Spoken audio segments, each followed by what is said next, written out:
Welcome to another edition of the Post Game Wrap. I'm Jared Johnson, and wow, what a game I just got back from. I was just at the Jones.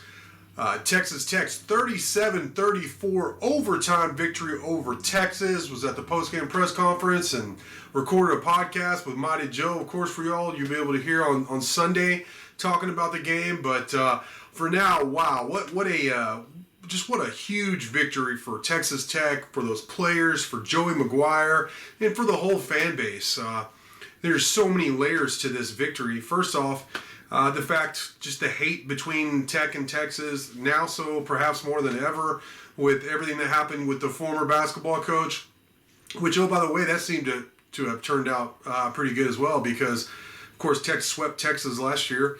On the hardwood, but then now football, it looks like with Texas and OU going to the SEC, and probably by the 2024 season, this could possibly be the final time Texas plays in Lubbock for a long time.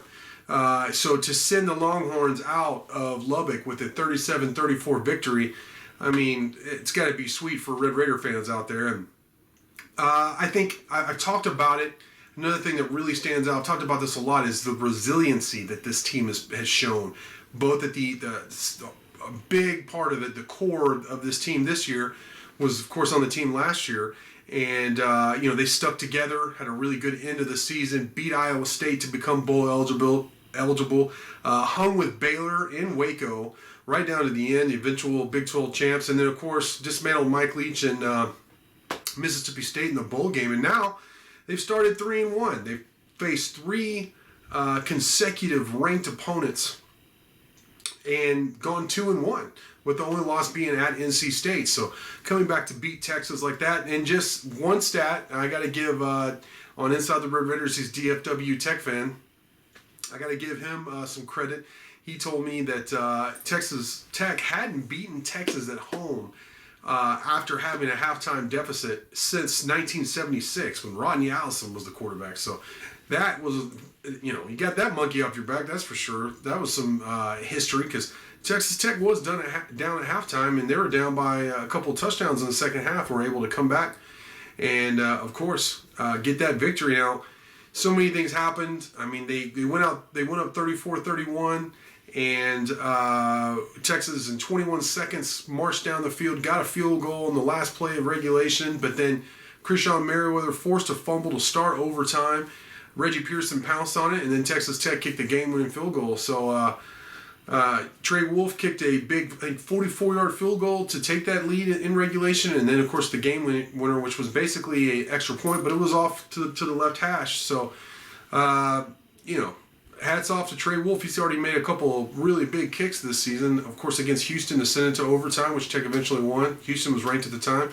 And then, of course, tonight. So much going on. Tech went for it 8 times on fourth down and got it converted 6 times. The 2 times they didn't, the defense actually bailed Texas Tech out.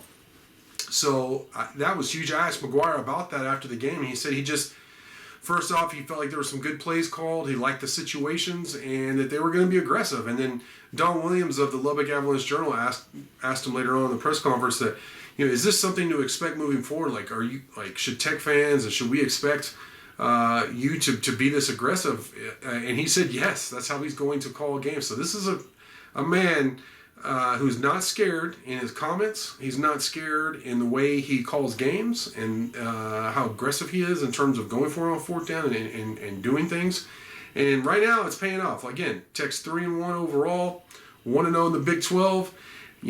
3 consecutive ranked opponents, and you're 2-1 in those games. So, a lot of excitement in Raiderland. It was really cool to see how fired up the fan base was after the game. It was an electric atmosphere. I had a radio show, the Rockin' Pregame, 3.5 hours before kickoff, and it was already packed around the Jones. Our radio shows that Red Raider Outfitter right across the street from the Jones there in University. And, it was electric. There was a line of students wrapped around the Jones 3.5 hours before kickoff, and just a lot of people already having fun and tailgating and stuff. And we had some former players, Colin Schooler, Rico Jeffers, on the show, and they were really excited about the opportunity that the team had. And it's fun. I'm really happy for Red Raider fans out there to get to enjoy a victory like this, especially against, Texas, an opponent. Let's face it, you love to hate, and who has shown you very little respect here in the last year or so, but you just keep beating them. So that's nice. They can keep showing you no respect, and Tech fans, y'all could just enjoy your teams beating them over and over again. So I'm just being honest. That's exciting. I mentioned the resiliency this team as a whole has shown. There are some players that in groups, particular units on the team that I really got to tip the cap to. First off, Donovan Smith. So many people told me, he should be benched. He's terrible. He's horrible. All this, and he responds with by throwing for over 300 yards, 2 touchdowns, 0 interceptions. He also ran for 45 yards and another touchdown. I thought he was great. He was poised. I really liked Zach Kitley, the offensive coordinator's game plan, the short passing game. They stuck with the running game. They weren't necessarily very successful in terms of average yards per carry. It was still under 4 yards, but they stuck with it, and they basically ran for the same amount, a little over 140 yards as Texas did. So, and they kept Texas's defense honest. Donovan Smith, though, one of the things that Coach McGuire said in the postgame press conference that was interesting, this is something we kind of talked about, was that they basically took away some of his audibles, and Kitley was like, this is not all of them. He still had some audibles, but there were also some times where it was like, run this play. This is the play I want you to run. Don't audible. So, and obviously that worked. So, you got to tip the cap there. Reggie Pearson is a guy he's been a physical player. He's been a good player for Texas Tech, but he had that weird play at the end of the first half against NC State where it looked really bad. It looked like he let up when he thought the guy was out of bounds. But he came up with a big interception against Texas and the fumble recovery. So the 2 turnovers. Without those 2 turnovers, Texas Tech doesn't win against Texas. So, redemption for him in a way. The offensive line. I have gone on and on and on about the offensive line, about how it's my main concern, and it's struggled. It had struggled this, against Houston, it struggled. Against NC State, it struggled. And going into the game, both on YouTube, on Inside the Red Raiders, and then on the radio even earlier today, I said I can't get past this matchup. I don't see how Texas Tech's offensive line can be competitive with Texas's defensive front. And look, they stepped up. They weren't dominant, but they competed. They only gave up 2 sacks despite Donovan Smith dropping back like 60 times. They were able to run the ball. They didn't, the average yard per carry wasn't great, but they got some tough yardage. They converted some 4th downs. They didn't have a lot of penalties. So the offensive line improved quite a bit over the last couple of weeks against a quality defensive front, and allowed Texas Tech to compete and ultimately win a close game, a big game. So I really got to tip the cap to the offensive line as well. The defensive front was great. I already mentioned Krishan Merriweather with that big forced fumble in overtime. Tyree Wilson was dominant at times.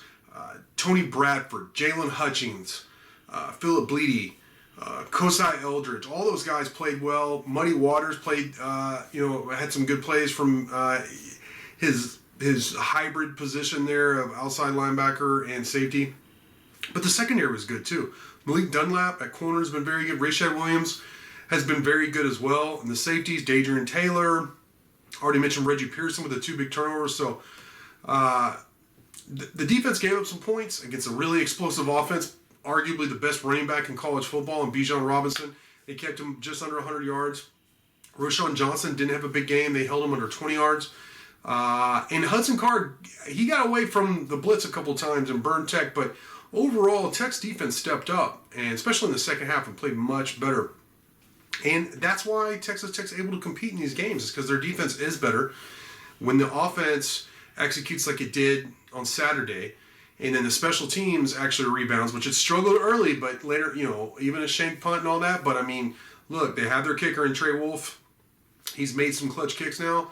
So all the way around, the team is coming together some, and ultimately they're 3-1, despite 3 of those games coming against ranked opponents at the time. So now you got to look ahead at the schedule. I said they had to get a split. They had to win 3 of those first 6 games before the bye. They've already done that. They're 3-1. So you have a real opportunity going to Kansas State, a team that, quite honestly, has dominated you. I think you've only won 1 of the last 10 matchups against Kansas State, despite them not having some great teams, and especially in the last couple of years. But you have opportunity, even though it's in Manhattan. I mean, Tulane went there a couple weeks ago and beat Kansas State. I'm not saying it's going to be easy. I'm not even saying Tech's going to win. But if somehow you're able to get that win and start off 4-1 and have Oklahoma State before your bye, 4 of your final 6 games are at home. There's some good teams in there, some tough games, but you've already gotten that split. I said it was critical in terms of getting back to a bowl game and all of that. So Tech is well on their way, and Joey McGuire has that first signature win. I mean, to beat Texas, a good Texas team at home, a Texas team that almost beat Alabama earlier this year. It's just a great start. It was a huge win, great bounce back victory for the Red Raiders, and we're gonna have tons of coverage. Like I said, we got the podcast. Look for Jaeger shots. I'll have some kind of Twitter reaction to Texas Tech winning. There was a ton of recruits on campus, so huge victory for Texas Tech, Joey McGuire, all the players, and of course you, the fan base. So buckle up for the ride. I think it's going to be a fun ride this season, and it's already been a lot of fun and exciting, and I can't wait for the next game. So with that, I want to thank you for watching, and until next time.